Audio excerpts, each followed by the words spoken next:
प्रतिक्रिया घेणार आहे. मानसी पळणिटकरांनी अशी प्रतिक्रिया दिली आहे की नक्कीच फायदा होईल आणि डायबिटिक हेल्थ सुधारण्यास म्हणजे मला याचा फायदा नक्की होणार आहे असं वाटतंय. त्यांची मी प्रतिक्रियाच वाचून दाखवते. एक मिनिट हां.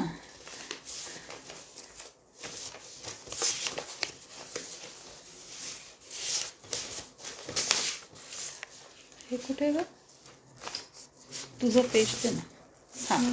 मानसीताई म्हणतात, मी डायबिटिक आहे, त्यातून बाहेर पडण्यासाठी मी जॉईन झाले आहे. मला वाटतं याचा फायदा होईल. आणि मी त्यांना सांगते की याचा नक्कीच फायदा होईल, जरी डायबिटीस असला तरी आणि आमचा डायबिटिक प्रिव्हेन्शन प्रोग्रॅम असला तरी. तो कशा प्रकारे होईल? तर मुळात डायबिटिक हेल्थ सुधारणं हे खूप महत्त्वाचं आहे. गोळ्या औषधांनी तुमची साखर नियंत्रणात राहील, पण याचा अर्थ तुमच्या शरीरातली ऊर्जा किंवा प्रतिकारशक्ती, रोगप्रतिकारशक्ती किंवा उत्साह हे टिकेलच अशी शाश्वती नाही. आणि त्या दृष्टीने हे सगळं वाढवण्यासाठी नक्कीच तुम्हाला या प्रोग्रॅमचा उपयोग होणार आहे.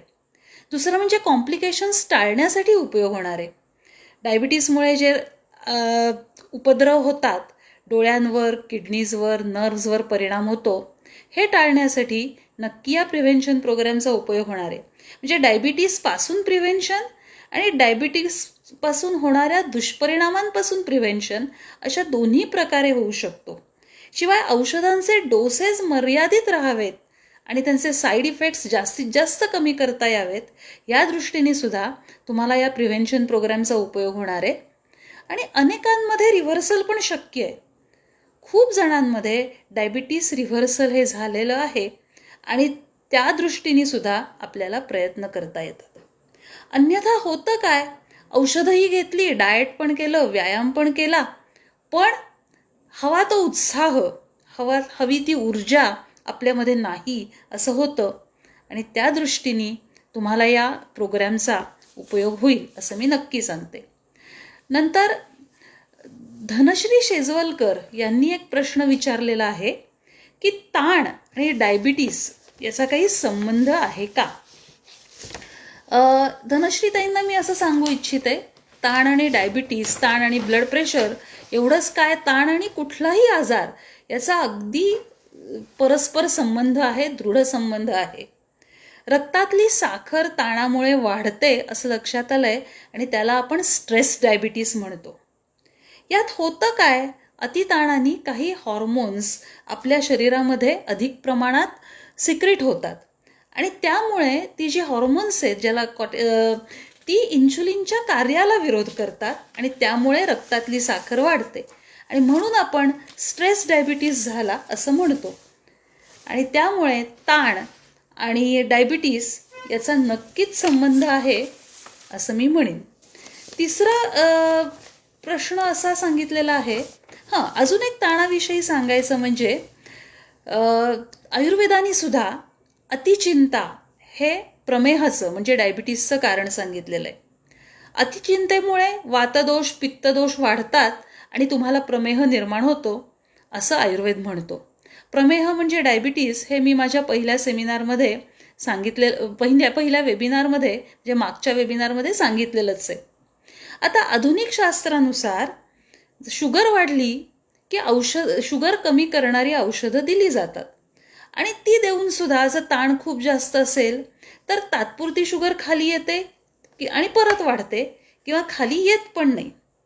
आयुर्वेदानुसार इथे तुमच्या शरीरातले वात, पित्त, कफ पैकी वात आणि पित्त दोष हे जास्त वाढतात आणि ते नियंत्रित केल्याशिवाय तुमचा प्रमेह काही कमी होत नाही आणि दुसऱ्या शब्दामध्ये तुमची शुगर काही खाली येऊ शकत नाही.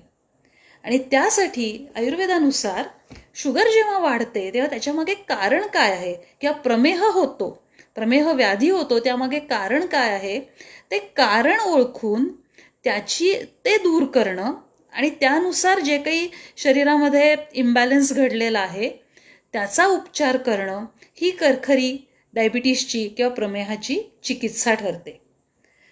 तिसरा मी प्रश्न घेणार आहे तो पियुष गंगावणे यांचा.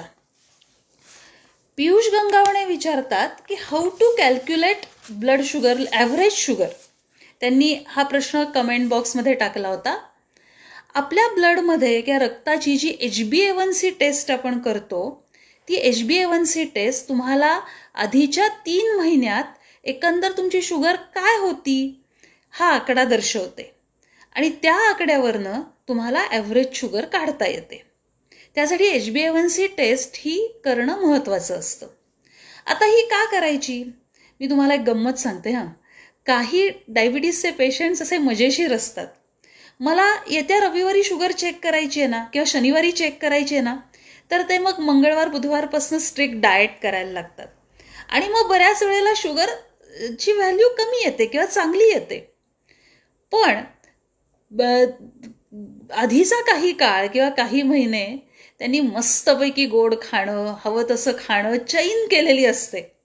पण डॉक्टरांकडे जायची भीती वाटते हाय ब्लड शुगरचे आकडे घेऊन आणि मग त्यावेळी ते तात्पुरतं का होईना 3-4 दिवसासाठी स्ट्रिक्ट डाएट करतात आणि शुगरचा आकडा चांगला दाखवतात. पण हे स्वतःला फसवणं असतं. डॉक्टरांना मात्र अशा वेळी त्यांच्या HbA1cच्या व्हॅल्यूवरनं त्यांची शुगर गेल्या 3 महिन्यात कशी काय आहे, कंट्रोलमध्ये आहे की होती की नव्हती, हे लगेच कळतं. कारण HbA1cची व्हॅल्यू गेल्या 3 महिन्यात तुमच्या शरीरात साधारण किती शुगर होती तो आकडा दर्शवते. पुढचा प्रश्न घेणारे मी शिल्पा चरणकर यांनी विचारलाय. त्या म्हणतात मला खूप गोड खावंसं वाटतं, तर डायबिटीसला प्रतिबंध कसा करू? मला वाटतं खूप जणांना हा प्रश्न असेल आणि म्हणून मी हा घेतेय. एक मिनिट हां. शिल्पाताई, पहिल्यांदा मला सांगावंसं वाटतं की गोड खावंसं वाटतं त्याची कारणं काय आहेत ती आपण आधी शोधूया. म्हणजे काय होतं, ज्याच्या शरीरात पित्ताचं प्रमाण जास्त असतं त्याला गोड खावंसं वाटतं. किंवा तुम्ही जेवढे जास्त मसालेदार, तिखटा मिठाचे, चमचमीत पदार्थ खाल तेवढं तुम्हाला गोड खायची इच्छा जास्त होते, गोड खायची गरज भासते. बघा ना, झणझणीत काही खाल्लं, मिसळ खाल्ली की नंतर मस्तानी प्यावीशी वाटते अनेकांना किंवा आईस्क्रीम खावंसं वाटतं. त्याचं कारण आहे, जेवढं तिखट, जेवढं मसालेदार तुम्ही खाल तेवढाच गोड खाण्याची इच्छा ही खूप जास्त वाढते. तिसरं म्हणजे तुमच्या शरीरात पित्त झालेलं असेल तरीही गोड खायची इच्छा होते, कारण छातीमध्ये जळजळ, पोटात जळजळ, उष्णता अशी लक्षणं निर्माण होतात आणि मग ती कमी करण्यासाठी गोड खावं असं अनेकांना वाटतं. आणि शेवटचा जे तुमच्या मनात शंका आहे की गोड जर असं खाल्लं तर डायबिटीसचा प्रतिबंध कसा होणार, पण मुळात तुम्ही डायबिटीस होण्याच्या मार्गावर असाल तरीही तुम्हाला गोड खाण्याची इच्छा होते असं दिसून येतं. मग तुम्ही डायबिटीस होण्याच्या मार्गावर आहात की नाही हे आधी बघायला पाहिजे आणि त्यामुळे तुम्हाला गोड खाण्याची इच्छा होतीये का, आणि ते जर नसेल तर मग त्यामागचं कारण काय हे शोधणं हे सगळ्यात जास्त महत्त्वाचं आहे. तुम्ही जर दिवसभरात घाम गाळत असाल, एनर्जी एक्सपेंडिचर खूप असेल आणि गोड खायची इच्छा होत असेल, कारण शरीरातली साखर मुळातच कमी होते खूप जास्त व्यायामाने, खूप जास्त हार्डवर्कनी, खूप शरीर कष्टाची कामं केल्याने, तर अशा वेळी तुम्हाला गोड खावंसं वाटणं हे योग्य आहे. पण असं काही नसताना बसल्या जागी काहीही व्यायाम न करता, शारीरिक कष्ट न करता तुम्हाला गोड खायची इच्छा होत असेल तर नक्की त्यामागचं कारण काय आहे हे शोधलं पाहिजे. पुढचा प्रश्न विचारलाय तो अमिषा त्रिवेदींनी. How can I know risk of diabetes? खूप महत्त्वाचा प्रश्न आहे. जसं मगाशी मी म्हटलं, शिल्पा चरणकरांनी विचारलं की डायबिटीसला प्रतिबंध कसा करावा, त्या प्रश्नाचा एक काहीसा भाग मी इथे उत्तर देतेय की प्रथम डायबिटीसची रिस्क ओळखा. ही कशी ओळखायची? मॉडर्न सायन्स काय सांगतं की डायबिटीसच्या आधी प्री डायबिटीस असतो किंवा मेटाबॉलिक सिंड्रोम असतो. म्हणजे तुम्ही ब्लड टेस्ट केली तर तुमचे ट्रायग्लिसराईड्स हाय असू शकतात, फास्टिंग ब्लड शुगर म्हणजे उपाशीपोटीची साखर जास्त असते, HDL कोलेस्ट्रॉल कमी असतं किंवा पोटाचा घेर जास्त असणं, ब्लड प्रेशर जास्त असणं, मेटाबॉलिक सिंड्रोमची ही काही लक्षणं आहेत. ती जर असेल तर मेटाबॉलिक सिंड्रोम म्हणजेच डायबिटीसच्या पूर्वीची अवस्था असं म्हणलं जातं. HbA1c तुमचं जर 5.7 पेक्षा जास्त असेल किंवा फास्टिंग ब्लड शुगर ही 100 ते 126च्या दरम्यान असेल किंवा जेवणानंतरची ब्लड शुगर 140 ते 200च्या दरम्यान असेल तर तुम्ही प्री डायबिटिक स्टेजमध्ये आहात असं म्हटलं जातं. आता ही सगळी झाली आधुनिक शास्त्राच्या नुसार जे काही कन्सेप्ट्स आहेत किंवा जे काही समज आहेत त्याप्रमाणे डायबिटीसच्या आधीची अवस्था किंवा रिस्क ओळखण्याचं साधन. आयुर्वेद या बाबतीत काय म्हणतो? आयुर्वेद म्हणतो प्रमेहाच्या आधी होण्याच्या आधी प्रमेह पूर्वरूप दिसतात. म्हणजे काय होतं तर आयुर्वेदाने काही लक्षणं सांगितलेली आहेत जी प्रमेही रुग्णांमध्ये किंवा प्रमेह होण्याच्या कितीतरी आधी ती दिसतात. आम्ही एक जो स्टडी केला आहे त्यामध्ये 6 वर्ष वयाच्या मुलांमध्ये सुद्धा प्रमेह पूर्वरूपही दिसलेली आहेत. ती प्रमेह पूर्वरूप ज्याच्यामध्ये दिसतील त्याला म्हणता येईल की डायबिटीसची रिस्क ह्या व्यक्तीमध्ये आहे. त्यासाठी आम्ही आई टेस्ट डेव्हलप केली आहे. आई याचा अर्थ Ayurveda based artificial intelligence test. Maharashtra knowledge corporation limited म्हणजे MKCL यांच्या सौजन्यानी डॉक्टर शिरोडकर्स हेल्थ सोल्युशन्सनी आणि स्वास्थ्य संपदानी आई टेस्ट ही तयार केलेली आहे. स्वास्थ्य संपदानी हा प्रोजेक्ट पुढे नेला आणि त्यानुसार ती आई टेस्ट घेण्यासाठी तुम्ही तुमच्या मोबाईलचा उपयोग करून ती आई टेस्ट देऊ शकता. मी लिंक कमेंट बॉक्समध्ये देणार आहे. त्या लिंकवर तुम्ही गेलात की तुम्हाला काही विशिष्ट प्रश्नोत्तरं द्यावी लागतील. म्हणजे प्रश्न विचारला जाईल आणि त्याला काही पर्याय दिले जातील. तुम्ही योग्य पर्याय निवडायचा आहे आणि त्यानंतर त्या प्रश्नांना उत्तरं दिल्यावर एक रिपोर्ट तुमचा जनरेट होईल. त्यामध्ये तुम्ही ॲट रिस्क आहात का, किती रिस्क आहे, हाय रिस्क आहे, मॉडरेट रिस्क आहे, लो रिस्क आहे किंवा तुम्हाला आता डायबिटीस असण्याची शक्यता आहे, तर हे सगळं तुम्हाला त्या रिपोर्टमध्ये सांगितलं जाईल. ही टेस्ट तुम्ही दिली आणि तुम्हाला कळलं की तुम्ही ॲट रिस्क आहात तर पुढे तुम्ही डायबिटीस प्रिव्हेन्शनसाठी काही तुम्ही गोष्टी करू शकता. आता सगळ्यात महत्त्वाचं, सध्या सगळ्यांचीच लाईफस्टाईल जीवनशैली बदललेली आहे. सध्या अनेक जणांमध्ये डायबिटीस आहे. त्यांच्या घरात डायबिटीस आहे, अनुवंशिकतेनुसार डायबिटीस आहे. त्यामुळे डायबिटीसची रिस्क नाही अशी सध्या व्यक्ती सापडणं हे अवघड आहे. Nobody is at no risk level. त्यामुळे थोडीफार रिस्क प्रत्येकाला असणारच आहे. पण हाय रिस्क असेल किंवा मॉडरेट रिस्क असेल तर नक्कीच तुम्हाला त्याच्याकडे लक्ष द्यायची आणि तातडीने लक्ष द्यायची गरज आहे. शिल्पाताईंचा प्रश्न असा की मग समजा तुम्ही हाय रिस्क लेव्हलला असाल तर डायबिटीसचा प्रतिबंध करायचा कसा? मला एक सांगावंसं वाटतं, ह्या प्रश्नाचं उत्तर एका शब्दात तुम्ही नाही देता येणार किंवा एका वाक्यात देऊ शकणार नाही. ह्यासाठीच आम्ही आरोग्य तरंग हा डायबिटीस प्रिव्हेन्शन प्रोग्रॅम तयार केलेला आहे. त्याची हळूहळू माहिती नक्कीच देईन. शिल्पाताईंना फक्त मी एक सांगीन, जर गोड खायची इच्छा होत असेल आणि तरीही डायबिटीसला प्रतिबंध करायचा असेल तर सगळ्यात महत्त्वाचं व्यायाम करायला सुरुवात करा. तुमच्या वयानुसार, तुमच्या ओव्हरऑल शारीरिक कुवतीनुसार आणि गरजेनुसार कुठला व्यायाम करावा याचा तज्ज्ञांकडनं मुद्दाम सल्ला घ्या.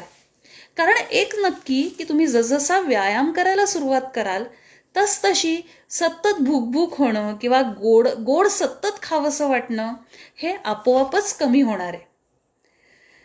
शेवटी मंडळी, डायबिटीसवर काम करायचं ते का करायचं? तर ठीक आहे, अनेक कॉम्प्लिकेशन्स त्याची असतात हे सगळ्यांना माहिती आहे. पण त्याहीपेक्षा डायबिटीस जर आपल्याला असेल, आपल्यामध्ये असेल किंवा होणार असेल तर पहिल्यांदा परिणाम कशावर होतो? तर ज्ञानशक्तीवर, इच्छाशक्तीवर आणि कार्यशक्तीवर.